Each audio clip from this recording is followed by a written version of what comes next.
नमस्कार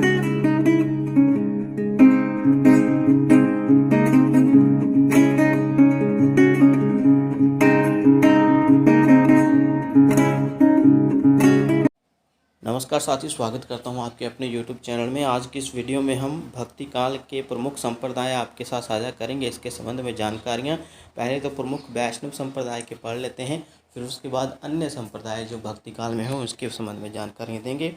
तो साथियों, संप्रदाय है हमारे पास पहले श्री संप्रदाय, ठीक है। इसके प्रवर्तक मैंने एक वीडियो में बताए थे, श्री संप्रदाय के रामानुजाचार्य। नहीं साथियों, रामानुजाचार्य बाद में आए थे, ठीक है। तो इसके प्रवर्तक वास्तविक रूप से मूल रूप से रंगनाथ मुनि हैं, ये याद कर लीजिए आप, ठीक है। कौन है?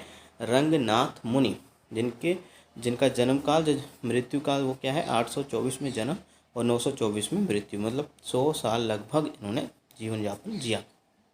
श्री संप्रदाय प्रवर्तक रंगनाथ मुनि, जन्म मृत्यु आपने जान ही लिया। और इनका जो दार्शनिक सिद्धांत है वो है विशिष्टाद्वैतवाद या विशिष्टाद्वैतवाद। आगे साथी ब्रह्म संप्रदाय, इसके प्रवर्तक हैं मध्वाचार्य। कौन है साथियों? मध्वाचार्य, ठीक है। और जन्म और मृत्यु संबंधी जानकारी, 1197 में जन्म हुआ और 1276 में इनकी मृत्यु हुई।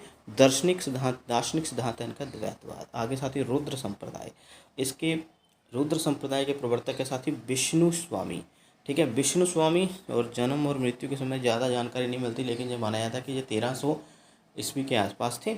और जो दार्शनिक सिद्धांत इनका है शुद्धाद्वैतवाद। एक वीडियो में मैंने ये कहा था कि वास्तविक जो शुद्धाद्वैतवाद के प्रवर्तक हैं, जो सिद्धांत के जो प्रवर्तक हैं वो हैं बलवाचार्य। नहीं साथियों, वो है विष्णु स्वामी, याद कर लीजिए।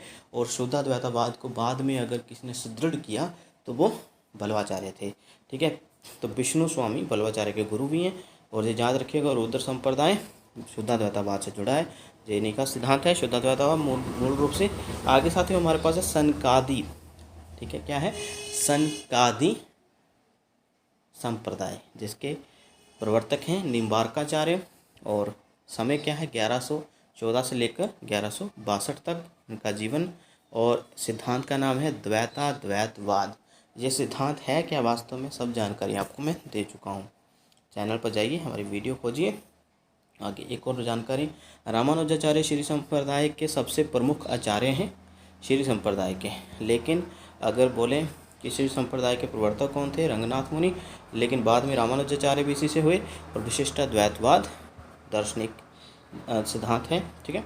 श्री संप्रदाय का प्रवर्तक मान लिया जाता है इसी कारण, ठीक है। हालांकि मूल रूप से अगर देखा जाए तो रंगनाथ मुनि ही इसके प्रवर्तक हैं, लेकिन आज भी कुछ लोग श्री संप्रदाय के प्रवर्तक रामानुजाचार्य को ही माना जाता है। आगे साथियों, बल्लवाचार्य ने रुद्र संप्रदाय के सिद्धांतों को ठोस रूप दिया, इस कारण इन्हें रुद्र संप्रदाय का प्रवर्तक भी माना जाता है। जैसे कि मैंने पहले जानकारियाँ दे रखी हैं आपको कि शुद्धाद्वैतवाद के जो प्रवर्तक हैं वो बल्लवाचार्य हैं, लेकिन नहीं, मूल रूप से साथियों विष्णु स्वामी हैं, ठीक है। और रुद्र संप्रदाय से संबंधित है विष्णु स्वामी। और फिर उसको ही रुद्र रूप को ही ठोस रूप दिया बल्लवाचार्य ने, ठीक है। शुद्धाद्वैतवाद से संबंधित बल्लवाचार्य भी हैं और विष्णु स्वामी भी। आगे साथ ही कुछ और जानकारियाँ, 4 वैष्णव संप्रदाय कौन कौन से? श्री, सनकादि, ब्रह्म और रुद्र में से श्री व कहीं कहीं ब्रह्म संप्रदाय के आचार्य राम भक्ति में विशेष स्थान रखते हैं। ब्रह्म, रुद्र व सनकादि संप्रदाय कृष्ण को आराध्य मानते हैं। ये जानकारियाँ आपको जो दे रहा हूँ बहुत बहुमूल्य है। भक्ति काल के अन्य महत्वपूर्ण संप्रदाय एवं उनके प्रवर्तक, ये देख लीजिए। रामावत संप्रदाय रामानंद का है। महापुरुषिया शंकरदेव, रामदास, ठीक है। अद्वितीय संप्रदाय, इसका प्रवर्तक जो है वो है सहजानंद या स्वामी नारायण। जो ऊपर हमने साथियों पढ़े सभी नाम आपने याद रखने हैं। रसिक संप्रदाय अगरदास, प्रवर्तक हैं सब सुखी रामचरण दास। गौड़ी संप्रदाय चैतन्य महाप्रभु। सखी संप्रदाय स्वामी हरिदास। तत्सुखी संप्रदाय जीवाराम, प्रवर्तक हैं इसके राधा वल्लभी संप्रदाय, आपको पता है गोस्वामी हित हरिवंश। आगे महानुभव संप्रदाय जो है वो है चक्रधर, प्रवर्तक उसके। आगे वारकरी संप्रदाय पुंडलिक, ठीक है। तो याद रखिए साथियों ये वाली बातें, ठीक है, भूलनी नहीं है। तो इम्पोर्टेंट जानकारी आपके साथ शेयर करी इस वीडियो में मैंने। तो एक बार फिर से यदि आप स्क्रीनशॉट भी लेना चाहते हैं इसका ले सकते हैं, ठीक है। ये रही पूरी की पूरी फोटो। जो अन्य संप्रदाय सभी याद करने हैं साथियों आपने, ठीक है। मिलते हैं अलग वीडियो में और जानकारी के साथ। धन्यवाद।